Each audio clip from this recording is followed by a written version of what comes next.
esos grupos. Entonces, ustedes no tienen delegado. Todavía hasta el día 27 tenemos ya.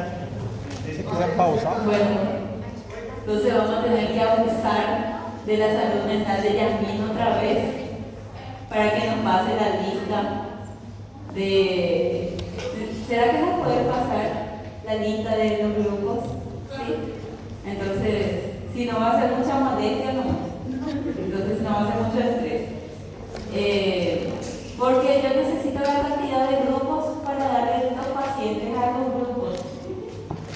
Y yo quería hacer la exposición la semana que viene, pero no se va a poder todavía, porque recién ahora voy a comenzar una enfermedad. La semana que viene voy a dar 4 enfermedades más y ahí tenemos 5 enfermedades. Y ahí sí podemos darle los pacientes a ustedes que son los doctores, ¿verdad? Entonces van a tener que presentarle a su paciente, ¿sí? Como hablamos ayer, ¿verdad? Van a tener que pasar vergüenza acá todos juntos como hermanos, ¿verdad? Entonces, lo que les voy a pedir, por eso les digo, si es que hay gente que le faltó algo de su cuadernillo, que no se preocupe ahora del cuadernillo, ¿sí? Preocúpense nomás por la clase, porque ahora sí va a ser muy importante que presten atención para poder hacer su último trabajo, ¿sí? ¿Qué? Ah, sí, pueden grabar. Bueno, entonces, fíjense, vamos a mirar el caso. O sea, mejor dicho, vamos a comenzar a hablar de la unidad 2.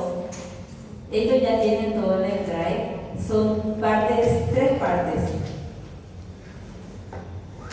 Son correspondientes a enfermedades relacionadas con errores hereditarios del metabolismo en unidad 2. ¿De qué vamos a hablar? Vamos a hablar de los conceptos, de las clasificaciones y del diagnóstico, ¿sí? Y un poco una forma de cómo proceder en su vida profesional y no perder su carnet de médicos, ¿verdad? Ese va a ser nuestro trabajo ahora mismo. Cuidar que no nos quite un abogado nuestro carnet de médico, ¿sí? Toda la cátedra va a ser sobre eso. Todos los días va a ser cuidar nuestro carnet. Entonces, ¿qué son los errores hereditarios del metabolismo? Van a ser unos trastornos o unas enfermedades genéticas relacionadas a la mutación de un gen, y este gen es el responsable de sintetizar o producir la información para fabricar a una enzima. ¿Y qué pasa? Entonces tenemos déficit de alguna enzima, en cantidad, en función, en estructura, y generalmente esta enzima suele ser necesaria para poder descomponer ciertos alimentos, como por ejemplo carbohidratos, pueden ser proteínas o pueden ser lípidos, ¿sí? ¿Y qué pasa? En este caso, estas sustancias se van a acumular en el cuerpo y pueden causar daño a los órganos, ¿sí? Entonces, lo que vamos a hacer, vamos a ir pensando acerca de lo que vamos hablando diciendo. Fíjense, de las enfermedades que vamos a mencionar van a ser las siguientes. Podemos tener errores hereditarios del metabolismo relacionados con el almacenamiento lisosomal. ¿Ustedes se acuerdan cuál era la función del lisosoma? Digestión intracelular. Entonces, va a servir para eliminar algunos residuos o algunas biomoléculas que deban eliminarse en un tejido. Por endocitosis puede ingresar el producto y debe eliminarse para poder reciclarse, ¿sí? Y las enfermedades que van a estar relacionadas con la falla en los lisosomas van a ser estas 3 que estamos viendo allí. La enfermedad de Gaucher, que lo que va a hacer es producir una acumulación de grasas, de lípidos en el hígado, en el vaso y también en la médula ósea. También vamos a tener la enfermedad de Tay-Sachs. Esta enfermedad va a producir una degeneración del sistema nervioso central, y también podemos tener otra enfermedad que se llama de Niemann-Pick, y acá nosotros vamos a tener una acumulación de lípidos en el hígado, en el vaso y también en el cerebro, ¿sí? Dependiendo de qué órgano va a haber acumulación tóxica de macromoléculas, vamos a tener la manifestación clínica del paciente. También podemos tener errores hereditarios del metabolismo que están relacionados con el catabolismo de proteínas. Y podemos tener que están defectuosas las enzimas que, por ejemplo, degradan a la fenilalanina, y en este caso hay una acumulación de este aminoácido en sangre y va a causar daño cerebral y la enfermedad se va a llamar fenilcetonuria. ¿Alguna vez seguro escucharon sobre la fenilcetonuria? Sí. Por lo menos los que tuvieron alguna familia que tuvo un hijo, un bebé, siempre se les hacen los test, ¿verdad? El test del piecito, ¿verdad? Que es para detectar primero fenilcetonuria. Otra cosa que también podemos ver es que hay enfermedades relacionadas con aminoácidos y esta enfermedad más rara, y su nombre es bien largo, dice enfermedad de la orina con olor a jarabe de arce. La orina del paciente tiene olor dulce, un olor azucarado, ¿sí? Y como se descubrió en el hemisferio norte, para ellos algo dulce era el jarabe de arce, ¿sí? Entonces por eso es que le pusieron ese nombre. Entonces se acumulan unos aminoácidos de cadena ramificada. Como pueden ver, acá nosotros tenemos que tener una buena base y saber cómo es la estructura química del lípido, del carbohidrato o de la proteína, específicamente del aminoácido, para entender por qué está fallando, ¿sí? Y también tenemos aquí a enfermedades mitocondriales, enfermedades relacionadas con el metabolismo de carbohidratos. Aquí el mayor representante más frecuente es la galactosemia. ¿Qué tenemos aquí? La lactosa va a ser el azúcar de la leche, que es un disacárido que tiene glucosa y galactosa, ¿sí? Y la glucosa se va a utilizar para generar energía en forma de ATP, pero la galactosa tiene que seguir otra vía diferente para poder transformarse en glucosa o poder utilizar esa galactosa para formar el glicocalmis. O sea que la galactosa es importante también para la interacción celular. Entonces, algunas veces hay una incapacidad de metabolizar la galactosa, entonces se produce una enfermedad a consecuencia que se llama galactosemia, ¿sí? Uno por uno vamos a ir hablando en estos días, hoy y la semana que viene. Sobre esto van a ser los casos de sus pacientes. También podemos tener enfermedades mitocondriales que van a estar relacionadas con la cadena transportadora de electrones. ¿Ustedes se acuerdan qué hace la cadena transportadora de electrones? ¿Qué hace? La cadena transportadora de electrones son 4 complejos que están en la membrana mitocondrial interna. A su lado está la ATP sintasa. Juntos transforman NADH y FADH2 por fosforilación oxidativa para fabricar ATP, ¿sí? Entonces, ¿qué quiere decir eso? Si falla nuestra cadena transportadora de electrones, tenemos déficit de ATP, ¿sí? Por eso es que hablamos ahí de enfermedades mitocondriales. Ahora, ¿qué más? Tenemos defectos del ciclo de la urea. Entonces, aquí nosotros podemos tener afectado el procesamiento de amoníaco, ¿sí? El amoníaco va a ser tóxico, entonces el amoníaco acumulado en sangre puede dar daño cerebral, ¿sí? Su niño va a convulsionar, va a vomitar, no va a vivir mucho tiempo, ¿sí? Un momento de poner el micrófono.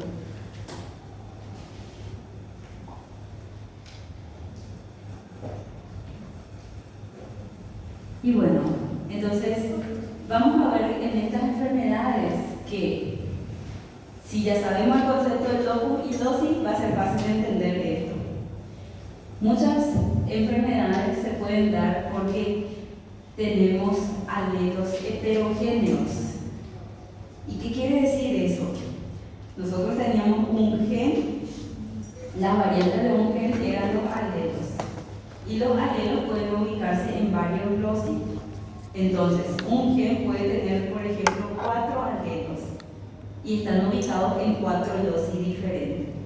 Entonces puede ser que de los 4 alelos solamente uno esté mutado, entonces la enfermedad sea una Puede ser que 2 de los 4 estén mutados, entonces aumenta la severidad de la enfermedad, ¿sí? Puede ser que los 3 de los 4 estén mutados, esa es la forma más grave, y si 4 de los 4 alelos están mutados, uno no se sintetiza nada de la proteína, hay una pérdida de función total, entonces algunas veces incluso es incompatible con la vida, ¿sí? Puede producir abortos espontáneos. Y también tenemos otra cuestión, cuando se manifiestan las enfermedades, también podemos tener diferentes fenotipos, ¿sí? O también podemos tener un mismo fenotipo. Podemos tener un mismo fenotipo relacionado simplemente con los genes mutados, pero también podemos tener diferentes fenotipos. Por ejemplo, la manifestación temprana, la enfermedad aparece en el primer año de vida, pero también podemos tener una manifestación infantil, empieza a los 3 años, y podemos tener también una manifestación juvenil, comienza en la adolescencia, y eso va a depender también de cómo están afectados los locus, ¿sí? O sea, los genes en los locus, ¿sí?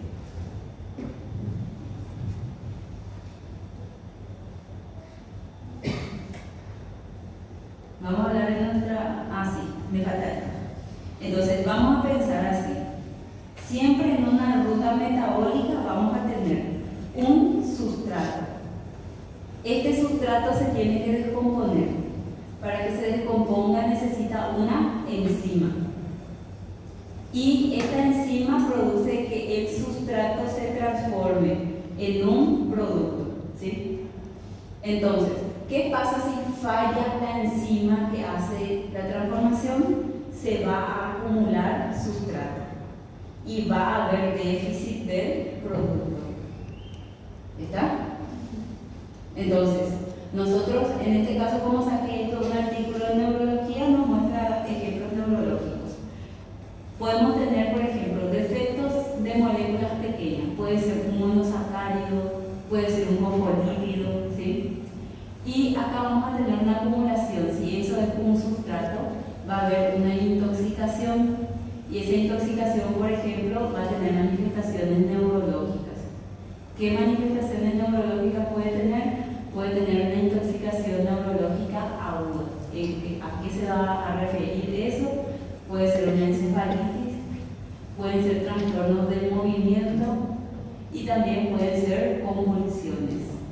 Muchas veces los errores hereditarios del metabolismo, ya cuando llegan al hospital, ya el niño está convulsionando, un bebé está convulsionando. Ahora, signos crónicos. Pueden ser dificultades en el aprendizaje, también pueden ser síntomas psiquiátricos y también puede ser espasticidad, ¿sí? Podemos ver qué es espasticidad cuando hable de un caso. Y también podemos tener una neurodegeneración y encefalopatías progresivas. Las funciones motoras o las funciones cognitivas se van perdiendo al pasar el tiempo. Podemos tener también que, como no funciona la enzima, tenemos una intoxicación por un lado y tenemos un déficit por otro lado. Entonces ese déficit también nos va a dar manifestaciones neurológicas, como por ejemplo microcefalia, ¿sí? También puede ser un retraso psicomotor y también puede ser otras disfunciones motoras importantes, ¿sí? ¿Por qué? Porque muchas veces puede ser que lo que está en déficit sea materia prima para fabricar neurotransmisores. Y si no tenemos neurotransmisores, no tenemos una buena función motora, una buena función cognitiva y algunas veces también hay alteraciones psiquiátricas, ¿sí?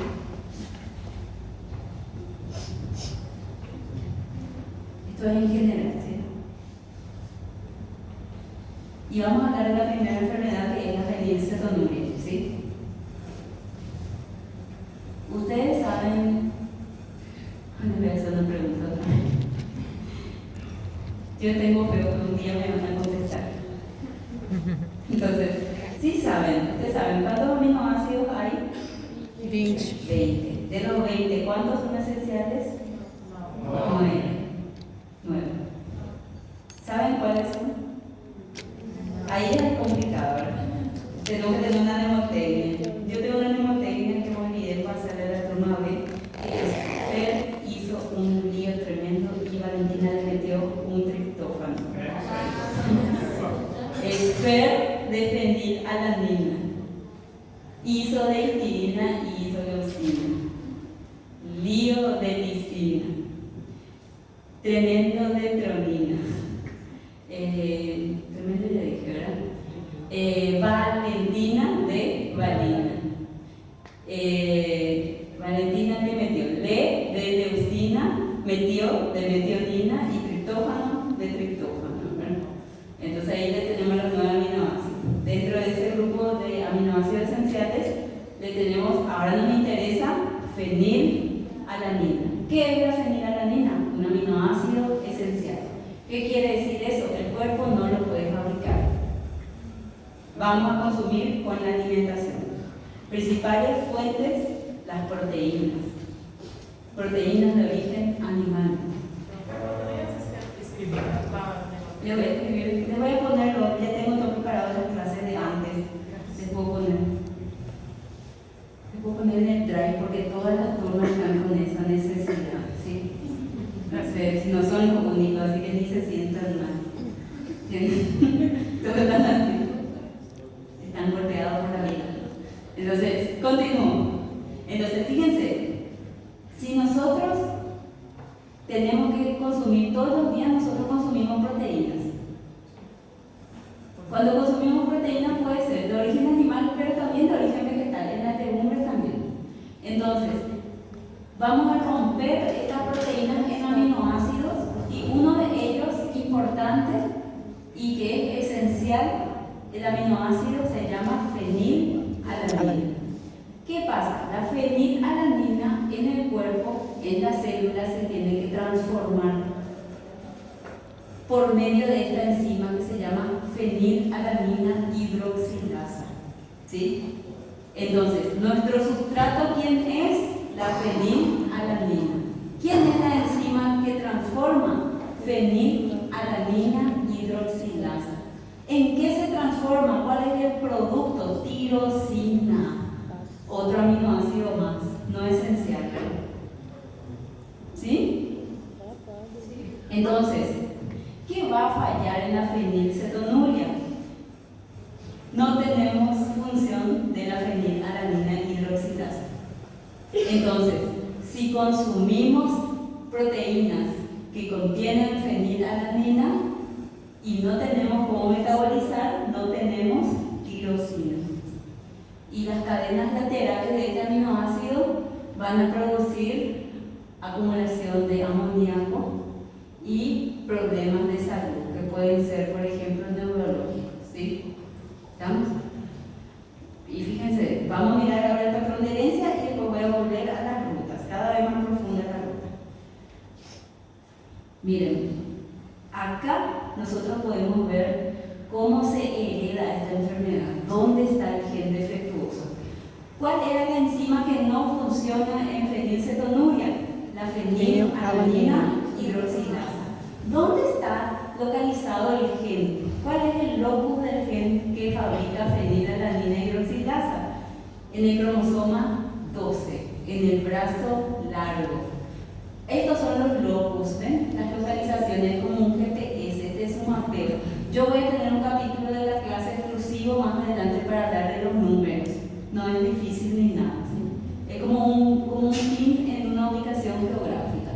Entonces, nosotros vamos a decir hasta ahora, el cromosoma 12, yo les pregunto a ustedes, ¿qué tipo de cromosoma es? ¿Es un autosoma o es un cromosoma sexual? Entonces, esta enfermedad, el patrón de herencia va a ser autosoma, porque está en el cromosoma 12. Entonces, podemos decir que el gen se le abrevia así, PAH. El gen para la fenilalanina hidroxilasa está en el cromosoma 12, un cromosoma autosómico, que cuando está mutado puede causar fenilcetonuria.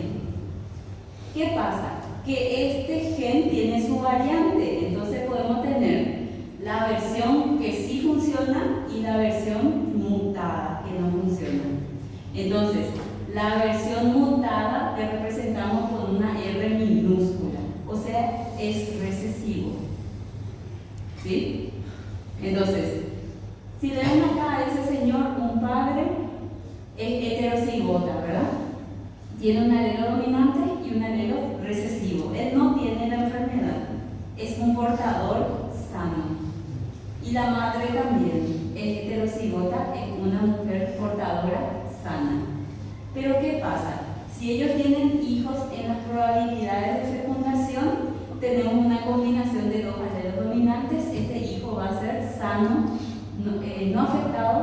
no portador. Pero tenemos acá este 50% de hijos que tienen los dos alelos, o sea, son heterocigotas. O sea que ellos son sanos pero portadores de la enfermedad. Y aquí tenemos uno de esos hijos en un 25% que tiene los dos alelos recesivos. Este niño va a portar la enfermedad, o sea, va a manifestar la enfermedad. ¿Sí? Podemos decir entonces que la fenilcetonuria es una enfermedad autosómica de herencia recesiva. El gen afectado está en el cromosoma 12. ¿Qué es lo que falla? La síntesis de fenilalanina hidroxilasa. ¿Para qué necesitamos fenilalanina hidroxilasa en el cuerpo? Para transformar fenilalanina en tirosina. ¿Hasta acá todo bien? Ahí en el recuadro la misma cosa que estábamos razonando, ¿sí? Les puse ahí. Fenilcetonuria es un trastorno autosómico recesivo del catabolismo de fenilalanina, que se debe a las mutaciones en el gen que codifica la PAH, la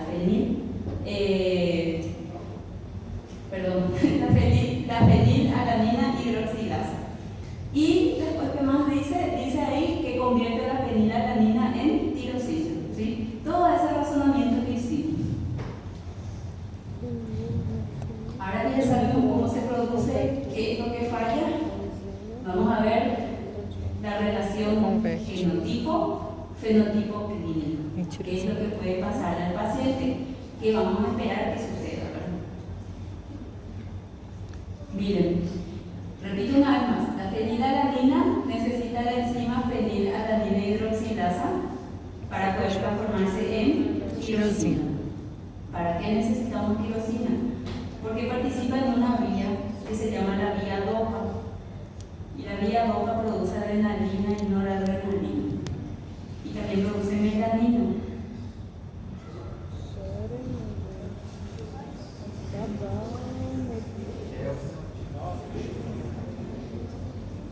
¿Y qué pasa? En la vía DOPA también vamos a utilizar para fabricar dopamina y serotonina, neurotransmisores bastante importantes, ¿verdad? Entonces, miremos aquí lo que sucede. Vamos a hacer nuestro razonamiento. Todo se va a construir sobre el razonamiento, pero necesitamos un concepto teórico también, ¿sí? Miren, estamos viendo ahí la representación de una ruta metabólica interrumpida cuando se pone ese símbolo, ¿sí? Cortado. La fenilalanina, para tirosina, el camino está bloqueado en la fenilcetonuria. ¿Para qué suele servir la tirosina? Para fabricar melanina. En la fenilcetonuria no tenemos transformación de fenilalanina a tirosina. Entonces no tenemos tirosina y tampoco tenemos melanina. Y la melanina es importante para la pigmentación de la piel, del cabello y de los ojos. Entonces el paciente de ustedes va a tener hipopigmentación. El color de cabello, el color de ojos, el color de piel va a ser más claro que el de la familia. Otra cosa, como no tenemos tirosina, nos faltan aminoácidos para fabricar proteínas. Entonces, también vamos a tener alteraciones del crecimiento. ¿Sí?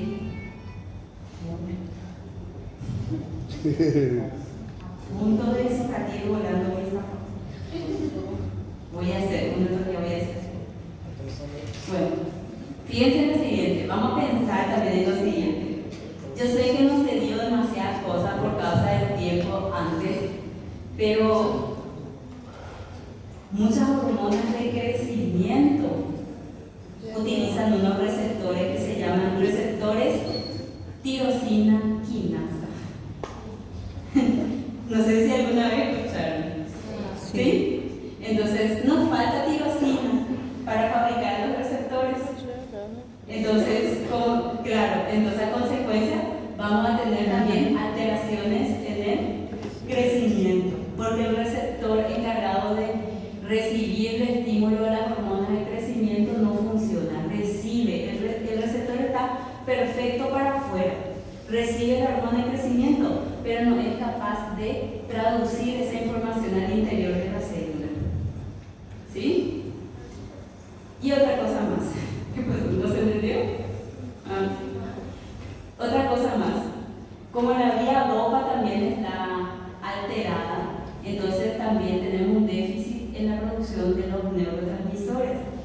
entonces podemos tener también alteraciones neuropsiquiátricas. ¿Sí?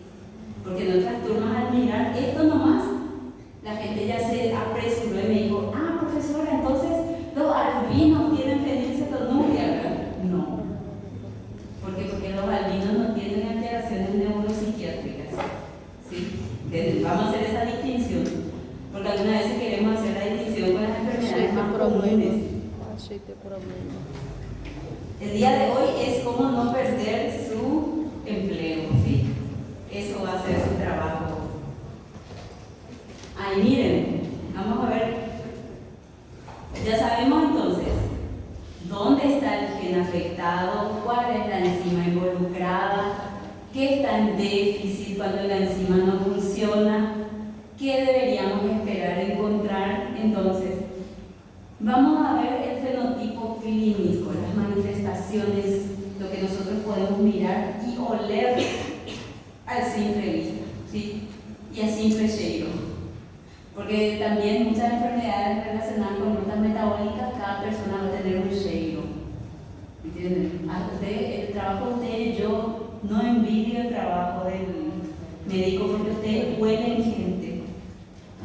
Guacala, entonces a mí no me gusta. Pero miren, estos niños van a tener una pigmentación más clara del cabello, si ustedes le comparan con los hermanos, están sanos. El color de piel también va a ser mucho más claro. Dice ahí en el apartado, dice, los niños con fenilcetonuria son más rubios, más loiros, ¿sí? Loiro es rubio en español. Ese tienen que practicar, esa palabra, rubio. ¿Sí? Entonces, rubio.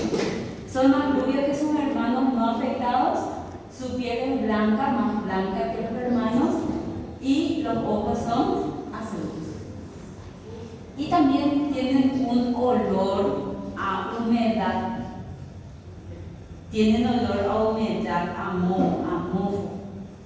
¿Sí? Porque va a ser el resultante justamente de las acumulaciones de amoníaco y otros metabolitos secundarios de justamente la vía interrumpida. ¿Sí? Entonces lo primero que van a ver en una comunidad, si se van a hacer alguna extensión y encuentran algún niño con fenilcetonuria, un niño mucho más blanco, mucho más hipopigmentado, mucho más rubio que el resto de los niños que están alrededor, ¿sí? Y otra cosa más, vamos a mirar, no es solo eso, esto es por déficit de melanina, pero también vamos a tener alteraciones de la vía DOPA que pueden causar daño a nivel cognitivo y también a nivel psiquiátrico. Entonces, vamos a mirar estos niños que son menores de 7 años, que tienen esta enfermedad pero no fueron tratados, porque si se van a comunidades donde no hay acceso a los sistemas de salud, estos niños nunca tuvieron tratamiento. Entonces, en esos casos te van a encontrar otras características más, que va a ser, por ejemplo, discapacidad intelectual grave y irreversible. Muchas veces son niños que están separados del sistema escolar, por eso también es difícil encontrarlo para el sistema de salud. ¿Entienden? El trabajo de ustedes no es para nada fácil. Ahora, epilepsia también pueden desarrollar con el tiempo, también problemas de comportamiento. Entonces también, como es un niño problemático que no aprende, los padres muchas veces y la comunidad desiste de ellos, entonces les apartan, ¿sí? Entonces también otra cosa, podemos tener características de algunas manifestaciones psiquiátricas y también algunas alteraciones de movimiento y la pigmentación más clara. Y miren, acá va a tener dos características. También pueden desarrollar ceguera con el tiempo, ¿sí? También.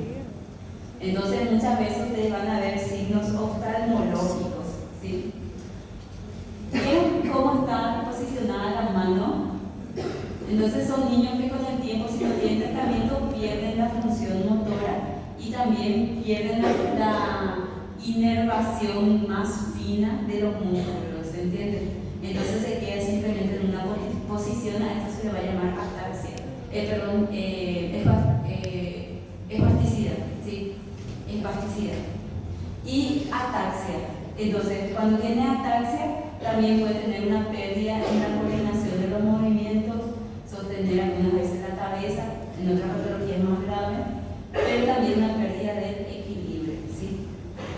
Eso ya es en casos muy severos, donde ya hay un abandono total de la persona, ¿sí? Acá les puse lo incoordinación y falta de equilibrio, ¿sí? ¿Y qué es lo que tenemos que hacer, verdad? Para hacer el trabajo de ustedes. Recién nacido vivo, test del piecito. ¿Cómo se hace el test del piecito, verdad? Entonces, ahí tienen el pie del recién nacido, van a hacer una presión en la zona central y ven la parte donde está marcado el rojo, entonces ahí sí, ahí es donde van a hacer la punción con una lanceta que esté correctamente sellada al momento que ustedes agarren para no infectarle ni nada a su bebé, ¿sí? Para no producir infecciones. Entonces se hace un goteo sobre esta tarjeta, que esta tarjeta ya tiene los reactivos para poder identificar justamente a algunas enfermedades así, entre ellas la fenilcetonúria, ¿sí? Ahora, ¿cómo? Ya sabemos, una prueba de cribado, ¿sí? Esto va a ser en contextos de hospitales públicos, pero algunas veces si están trabajando en un hospital muy complejo que tiene más presupuesto, también se pueden hacer de forma confirmatoria el análisis genético, también se puede hacer, pero lo más común es hacer una prueba de cribado, ¿sí? Desde el piecito. ¿Cuándo se hace este test del piecito? 72 horas. 24 a 72 horas. Antes de 24 horas no es recomendable hacerlo, ¿sí? ¿Solo se detecta la enfermedad después de nacido? En ese caso sí. ¿Por qué? Porque hacemos pruebas de cribado en hospitales públicos. Ahora, también, buena pregunta. ¿Qué pasa si ya son clínicas que están especializadas y tienen diagnóstico genético y ya las personas, por ejemplo, se hacen un tratamiento de fecundación in vitro? Entonces, si una persona se hace la fecundación in vitro, ya se le tiene que hacer unas pruebas prenatales y ahí se busca la enfermedad monogénica. Y entre ellos pueden buscar y ver qué hacen, si implantan o no. Probablemente no implanten por esas cosas, aunque probablemente no implanten por síndrome de Down, y sí también. Depende, porque vamos a buscar cigotos que sean sanos. Sí. Eso vamos a hablar más adelante también. Nosotros ahora solamente estamos mirando las enfermedades, errores del metabolismo en general, pero vamos a ir escalando, ¿sí? Entonces, ahora preocúpense simplemente en un contexto hospital público, ¿sí? Entonces, 24 a 72 horas, ¿sí? Después acá en rojo. ¿Qué? Se puede hacer, por eso les digo, lo ideal, 24 a 72 horas, pero ¿por qué yo estoy diciendo eso? Se puede hacer más adelante, se puede, pero ¿qué pasa? El recién nacido va a estar consumiendo leche materna con fenil a la niña y se va a ir intoxicando y puede tener alguna secuela neurológica. Entonces es mejor, y eso les va a costar una demanda. Entonces es mejor no tardarse en estos estudios, porque todo lo que implica niños es muy delicado, ¿sí? El ser humano lo más sagrado que tiene son sus hijos. Entonces le van a venir con todos los padres si es que ustedes no hacen bien su trabajo. Ustedes pueden colar en un examen si quieren, ustedes pueden ir a marcar la entrada en el internado si quieren, ser unos incompetentes totales si quieren, pero los pacientes les van a cobrar cada cosa que ustedes no hicieron. ¿Entienden? Eso ténganlo en cuenta. Y les van a quitar su licencia y les van a quitar su auto y hasta su ropa interior les van a quitar. Les aviso ya. Entonces tengan en cuenta, para eso estamos estudiando. Porque me supongo que acá nadie quiere estudiar medicina porque quiere quedarse pobre, ¿verdad? Entonces tienen que estudiar, ¿sí? Dar y recibir. Entonces fíjense, 24 horas de vida ya podemos hacer antes de las primeras 24 horas. podemos tener todavía una concentración de fenilalanina que puede, por ejemplo, mantenerse o dar un, ¿cómo se dice? Un falso positivo, ¿sí? Puede dar un falso positivo en las 24 horas. Porque también, ¿qué pasa? Si ustedes dan un falso, estoy muy cansado, o sea, un diagnóstico positivo, sí, un falso positivo, está bien. Si ustedes le dan un falso positivo ya en menos de 24 horas y le asustan a su paciente y después le vienen a decir, no, van a tener también problemas, ¿entienden? Entonces esperen unos 24 a 72 horas. ¿Por qué? Porque ahí no va a salir el resultado cierto. Pueden pasar de hacer de 72 horas, sí, pero vean los motivos por los cuales lo están haciendo. Porque si el hospital tiene el test, tiene toda la infraestructura, y ustedes saben que tienen que hacer de 24 a 72, y lo hacen de forma correcta y sale positivo, nadie les va a perseguir por eso. Pero si ustedes se pasan un poco más y ya el niño después tiene algún daño, los padres van a venir atrás de ustedes. ¿Sí? Tengan en cuenta eso. Entonces, mejor 24 a 72 horas. ¿Puede ser más? Sí, puede ser más. Entonces, justamente acá yo puse la positividad de la prueba se debe confirmar rápidamente debido a que los retrasos en el inicio del tratamiento superiores a las 4 semanas de vida del recién nacido dan lugar a alteraciones profundas en la evolución intelectual de los pacientes. O sea, ustedes le van a condenar a un ser humano a que tenga una discapacidad toda su vida porque ustedes querían dormir un poco más, ¿entienden? O porque se escaparon de su guardia. Y no puede ser eso.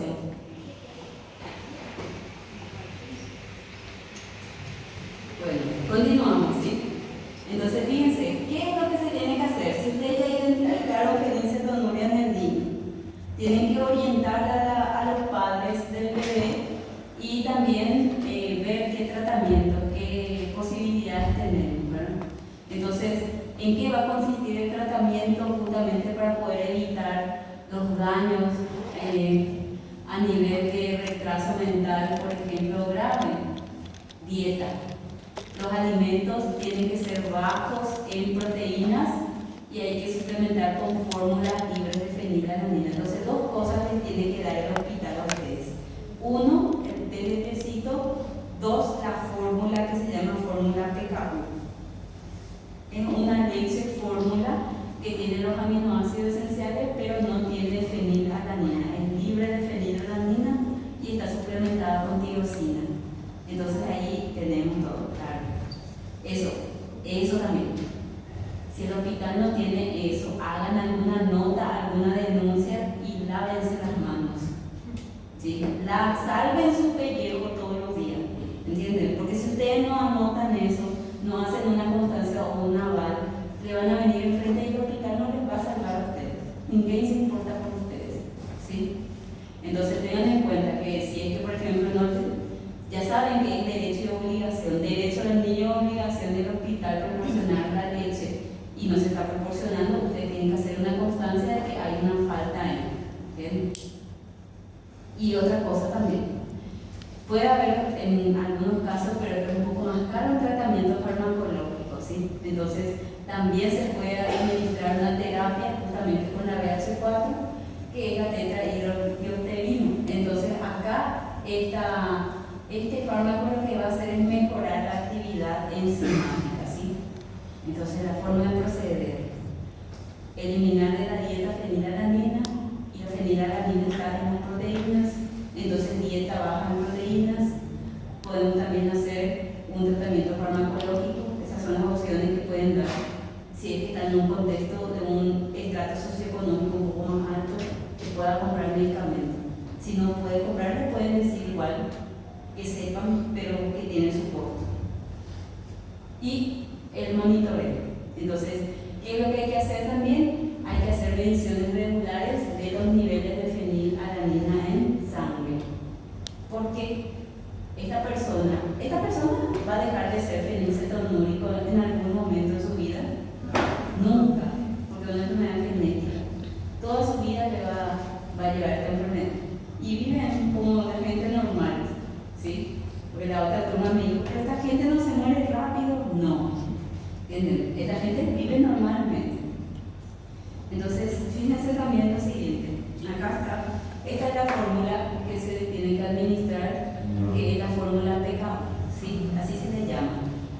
Entonces, en caso de fenilcetonuria, ya cuando tenemos el diagnóstico por el test de piecito, retirar, en este caso, la ingesta de proteínas y suministrar PKU, ¿sí?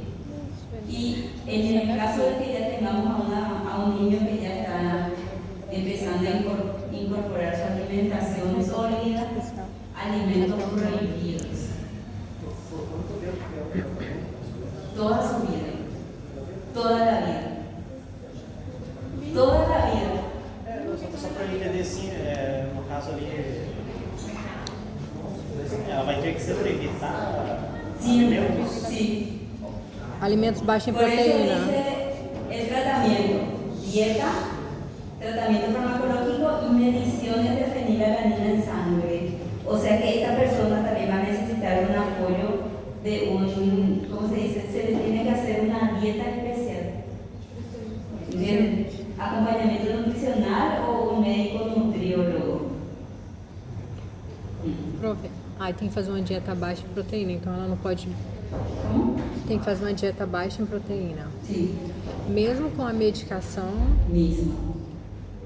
por exemplo, a pessoa toma medicação, mas mesmo assim ela tem que evitar esse tipo de Bien. alimento ou ¿Qué pasa ela si- consegue. Sí, ¿y qué pasa si una persona se hace la medicación y se le está ayudando a la enzima fenilalanina hidroxilasa a trabajar y está ayudando a metabolizar un poquito más la fenilalanina, pero igual tenemos un nivel alto, va a haber niveles, entonces vamos a mirar los niveles, porque estos niveles les van a servir a ustedes para hacer las dietas, ¿entienden? Entonces en esta tabla, esto yo saqué un artículo porque no encontré los libros.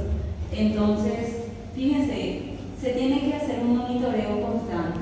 ¿Sí? Suele ser algunas veces cada 6 meses cuando son más pequeños, otras veces el monitoreo anual. Eso va a depender del profesional tratante. Podemos pedir un examen especial de sangre. Además de la prueba de rutina de sangre, se pide los niveles de fenilalanina. Entonces, se ve la cantidad de fenilalanina que tiene el individuo. Por ejemplo, puede ser que al principio tenga más o menos 1200 milimoles de fenilalanina en sangre por litro. En este caso, esta persona va a poder ingerir máximo 12 miligramos de fenilalanina en su dieta por día, por kilogramo. O sea que hay que hacerle controles, hay que hacerle datos antropométricos, hay que hacer controles de fenilalanina en sangre, hay que hacer un control dietario. O sea, hay que tener todo súper controlado en estos casos, ¿sí? ¿Y qué pasa si es que ya te estamos administrando un fármaco que está ayudando a metabolizar un poquito más? Entonces puede ser que baje la concentración a moderada. Entonces puede bajar de 900, hasta 900 milimoles por litro la concentración de fenilalanina. Entonces acá ya puede consumir hasta 18 miligramos en su dieta, por día, por kilogramo de la persona. ¿Entienden? Bem restrito. Hacer personalizado, eso es el tema con las enfermedades genéticas. Todo debe ser personalizado, pero tenemos un obstáculo muy grande acá que es nuestro sistema de salud. Bendito, ¿verdad? Que nunca hay presupuesto para la salud de la gente. ¿Entienden? Porque realmente las enfermedades genéticas necesitan un tratamiento personalizado. Y el único que puede cumplir eso es la gente de estrato socioeconómico alto. É muito comum ou é mais raro? Todos estos errores son poco comunes, tienen baja incidencia, pero por eso no es menos importante. Igual nosotros le tenemos que prestar atención a esta enfermedad. Igual hay que ir al departamento de epidemiología para ver cuál es el perfil, cómo se está presentando en una comunidad, ¿sí? Porque ese también es el trabajo del médico. Algunas veces es muy altruista lo que hace el médico, porque algunas veces los médicos con su relevamiento de datos, ellos mismos son los que piden fondos para sus pacientes. Se van y piden a la ONG o piden las colaboraciones. O algunas veces lo que aportan para esto son los padres de los niños afectados. Tienen sus propias asociaciones. Entonces es así, lastimosamente es así. No debería ser así, pero es perfecto. Entonces fíjense, vamos a mirar acá. Entonces, si ya un niño ya está incorporando la alimentación sólida a su dieta, entonces, ¿qué es lo que tiene que evitar? Tiene que evitar prácticamente todo, carne roja, carne en general, aves, pavo, pollo, Margarina. pescado, marisco, huevo, leche derivados, pan, pastelería, frutos secos, leguminosas, edulcorante que está en los productos ultraprocesados y aspartamo. Todo alimento, eso es lo que todo el mundo. Es como si fuera que yo le estoy prohibiendo otra cosa que le dije a una turma. Está bien empatizar con el paciente, pero no tanto. Porque este niño no se va a morir. Se le va a dar un suplemento, no se va a morir porque no come carne. Entonces, ¿por qué estamos empatizando por ese sentido? Ustedes están haciendo un bien al retirarle eso. No vayan a decir ahora, ay, cuidado. No, sean más firmes. ¿Sí? Tienen que tener ahí tienen que ser firmes porque los padres están para consentir a los hijos, el médico no, el médico está para darle lo que le hace bien al paciente y ya. ¿Sí? Entonces eso también, sean más tajantes cuando digan las cosas. Por eso es que hay que empatizar, pero hasta un punto. ¿Sí? Hay que marcar un límite profesional, siempre hagan eso, porque si no también la gente va a abusar de su confianza. Eso también tiene que tener en cuenta, ¿sí? En Asunción, por ejemplo, tenemos un caso entre paréntesis que en el Hospital de Clínicas, seguro ustedes lo conocen, pero la Universidad Nacional de Asunción tiene un hospital de clínicas que depende totalmente del Estado, pero es una universidad nacional. Y es uno de los hospitales más grandes que atiende a toda la gente pobre del Paraguay. Y la mayoría de los médicos que trabajan ahí y residentes, todos tienen depresión y burnout. Pero no por el exceso de trabajo, por la cantidad de gente pobre que tienen que asistir. Porque todos los días están ahí colaborando, haciendo alquimia, porque hay gente que no tiene ni ropa, hay recién nacidos que no tienen ni pañales. ¿Me entienden? Entonces está bien, vamos a empatizar, pero cometen el grave error de darle su número personal a su paciente. Y ahí ya le llaman y con las historias, ¿verdad? Entonces hay que cuidarse también, ¿sí? Hay que marcar un límite también, ¿sí? Entonces, no vayan a empatizar demasiado. Esto es lo que tienen que hacer. Ustedes tienen que decirle a los padres, mira, tu hijo tiene esta enfermedad, no tiene que comer esto, porque si come esto va a empeorar. Si vos le querés a tu hijo, le vas a restringir su dieta. ¿Entienden? Si vos querés que tu hijo se vaya normalmente a la escuela, le vas a hacer la restricción dietaria, por más que el niño haga berrinche o llore o lo que sea. ¿Sí? Por eso es que también para hacer así reto, no hay que ceder al berrinche ajeno, pero tampoco hay que ser berrinchudo. Y eso también se aprende, ¿sí? Entonces, fíjense, vamos a ver otra cosa más. Permitido libre, ¿qué sí puede? Azúcar, aceite, margarina vegetales, jugo de fruta en polvo, el jugotán, ¿verdad?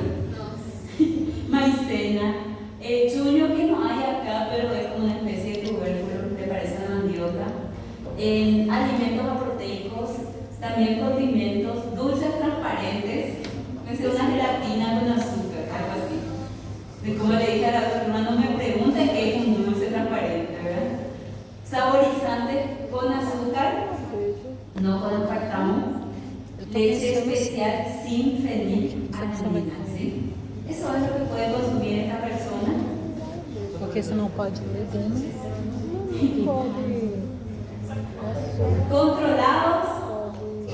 Controladamente pueden comer cereales, papa es batata, ¿verdad? Sí. Papa, ahora papa, a partir de hoy papa. Papa ¿sí? frita. Vamos a aprender en español. Verduras, frutas, colados infantiles que no tienen, en la etiqueta no dice que tienen aspartamo ni nada. Y también libres de alimentos prohibidos, o sea, los colados infantiles libres de alimentos prohibidos, ¿sí? Y fíjense, son las papillas que vienen para los bebés, pero hay que mirar la etiqueta, ¿sí? Hay que mirar la etiqueta. Ahora, fíjense también lo siguiente, si es que nosotros ya tenemos un control antropométrico, un control dietario, un control de los niveles de fenilalanina, Y tenemos también los alimentos permitidos y la cantidad de calorías que puede consumir, la cantidad de fenilalanina que puede consumir por día. Entonces la dieta no va a ser tan restrictiva todo el tiempo, ¿entienden? Se va a ir ajustando, se ajusta la dieta, ¿verdad? No es así restrictiva y que toda su vida va a comer lo mismo. Entonces vamos a mirar esto para poder ir terminando con el contenido.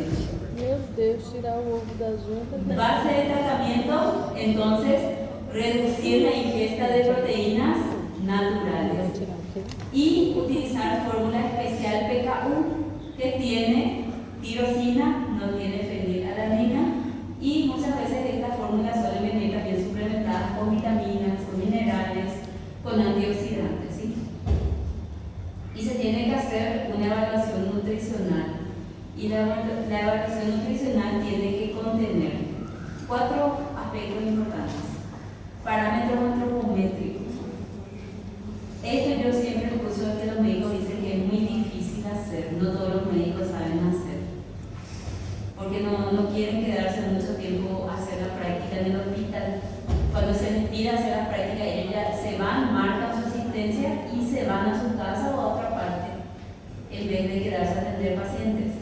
Entonces yo lo que les recomendaría es que aprovechen sus horas de práctica cuando se les da la oportunidad, porque es una oportunidad para atender pacientes y aprender. ¿Qué hay que medir correctamente? Peso, talla, circunferencia cefálica, porque nosotros dijimos que estos niños podían tener microcefalia.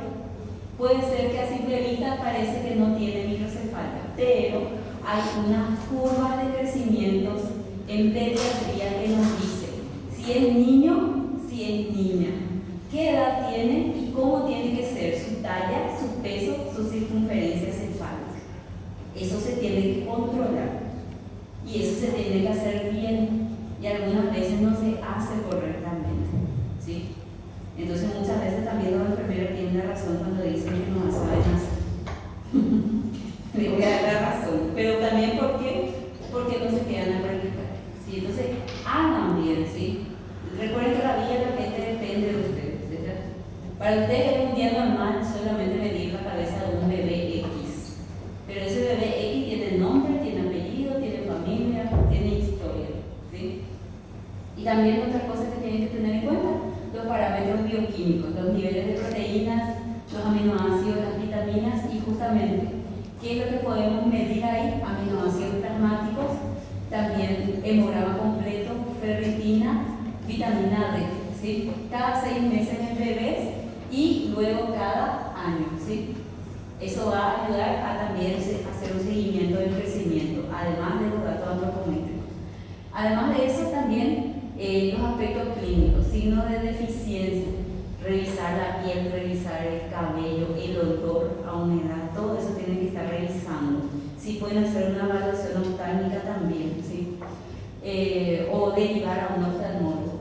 Y también, creo que ya dije todo: antropométrico, bioquímico, clínico, y dietético, la ingesta de energía y nutrientes, porque como la dieta es muy restrictiva, puede ser que también tengamos un déficit de otros nutrientes. Entonces siempre hay que estar ajustando la dieta. No es fácil, no es fácil, tiene que ser un manejo integral. ¿Hasta acá todo bien? Sí. Y recuerden, cuando ustedes le digan al paciente lo que su hijo no puede comer, va a probar su suerte y les va a volver a preguntar.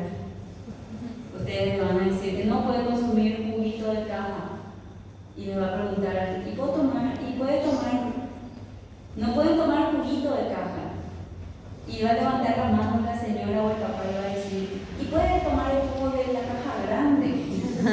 ¿Verdad que son así? Entonces no, ¿verdad?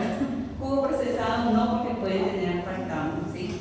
Y otra cosa, cuando el niño, cuando tenemos en la etapa de bebé y eso, es fácil manejar su dieta.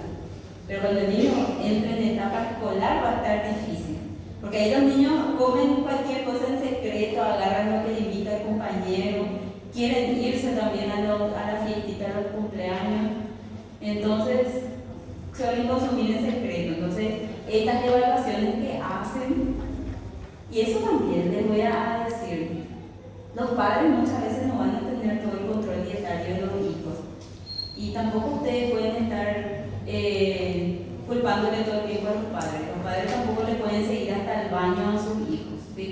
y más en esas etapas difíciles. Entonces otra cosa, también lo que pueden hacer es como una entrevista y preguntarle si ustedes ven, por ejemplo, que el niño tiene algún signo clínico y también el laboratorio sale algún indicio de que está subiendo su fenilalanina, entonces pueden hacer como una pregunta de ¿qué desayunó ayer tu hijo? ¿Qué comió ayer? Tal cosa. Y él se va a la escuela, ¿en qué horario? Y si está mucho tiempo en la escuela, puede ser que ahí esté consumiendo. Y entonces ahí ustedes tienen que decir también, ¿sabes qué, señora? Controlada, señor, controlen por favor la convivencia de tu hijo, vean a la profesora que le controle o miren cómo hacer porque le va a hacer daño. ¿Entienden? Todo eso, esas conversaciones, algunas veces no da el tiempo de dar todas las conversas necesarias, pero dialogando de la forma de que la gente entienda, porque mismo así, a ustedes tampoco les gusta que yo venga acá y empiece simplemente a chingar a todos ustedes porque sirven. Ahora, si les hablo correctamente, ahí puede ser que lo capaciten un poco más. Y así también es la gente porque son seres humanos. Entonces, si ustedes se van y empiezan ya a chingar a la madre y al padre, lo que van a conseguir es que no vengan más a su consulta. Así nomás es. Y que empiecen a dar cualquier cosa al hijo y el niño va a sufrir. ¿Sí? Entonces, eso también tengan en cuenta. ¿Vamos?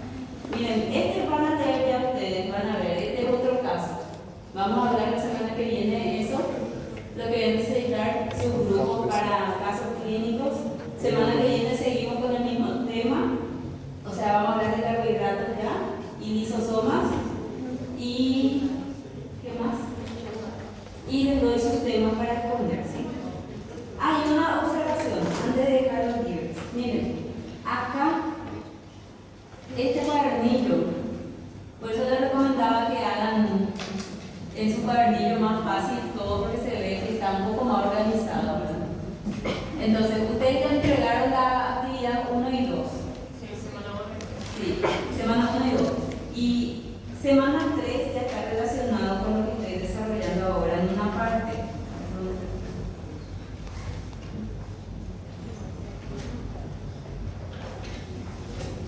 Semana 1, semana 2, semana 2 era más corta. Aquí, semana 3. Entonces acá ya se está hablando de fenilcetonuria. Nosotros ya dimos eso hoy, ya pueden ir completando. ¿Me entienden? La próxima vamos a dar la lactosemia, Tay-Sachs y Gaucher. Y vayan ya completando porque después va a llegar un momento que yo les voy a pedir su cuadernillo en físico, por eso les digo no me hagan en tablet, en físico, para yo llevar y conferir otra vez con mi cuaderno. Porque de los 5% yo distribuyo en una escala. Cada actividad realmente vale 25 puntos. 100 puntos distribuidos en 5%. Yo no trabajo por puntos, por puntitos. ¿Me entienden? Entonces yo voy a revisar si se hizo bien. Por eso es que le estoy dando varias oportunidades de entregar su cariño y todo eso. ¿Sí? Y después esta que es la semana 4. Esta ya es el seminario. Entonces, de acuerdo al caso que les doy, cada uno va a completar su caso. ¿Verdad? Y eso. Gente, lo que yo ya les recibí su trabajo, yo ya les puse su presencia acá, ya pueden